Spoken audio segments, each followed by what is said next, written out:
to another episode of Not So Super Fan. Right now I'm going to do a review for the Netflix movie War Machine. And this movie, I was kind of contemplating how I'm going to do a review for it because it was hard just to me to come up with things to say about this movie. Because it is a good movie. It has its problem there. It's just hard for me to just come out and tell you the problem because it's kind of, I would say, a bit of an acquired taste for a movie to people to watch. But it is a good movie, a good Netflix movie that I would suggest to anybody who has a Netflix account to watch.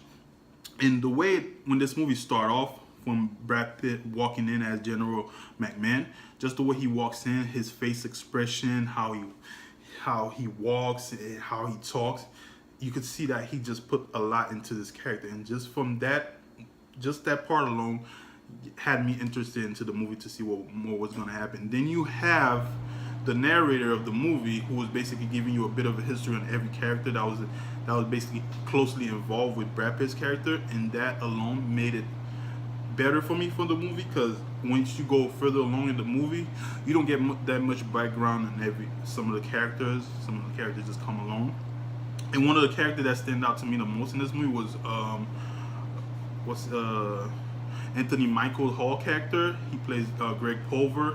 And his character was kind of like the grumpy guy. Every time something goes wrong, he just starts swearing words and just talking about the president or just cursing. It was good.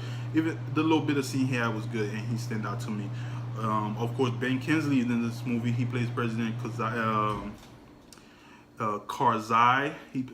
President Karzai, Ben Kingsley in this movie. He had a few scenes, but he did quite well in the movie. And another person who stand out to me the most in this movie was Lakai Stanfield, who you guys might remember from the movie Get Out or the TV show Atlanta. And he also did a good job. There's this one scene that he ended up killing this little kid by accident because he thought it was an insurgent. And when he finally found out, you could see his face expression, and just that alone just made you prove to you that it's just great acting. And one thing he's like, if you can see in the trailer, he said in this movie that they're trying to prove to those people that they're here to help them, but it's not true. And another thing Brad Pitt was trying to do in the movie, his character General Cohen, was get more soldiers to basically get the job done in Afghanistan, but he had to deal with the political side of things. Every time he gets something, he had to deal with something else. So just those aspects alone in this movie had me very into it, and with the dark comedy going on because it's kind of like a spoof of something that actually happened. It was really good, and I would suggest anybody who has a Netflix account to watch it because it is one of those good Netflix movies.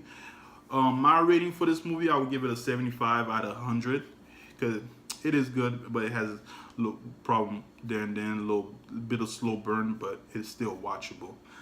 Well, guys, that was my quick review for the Netflix movie War Machine.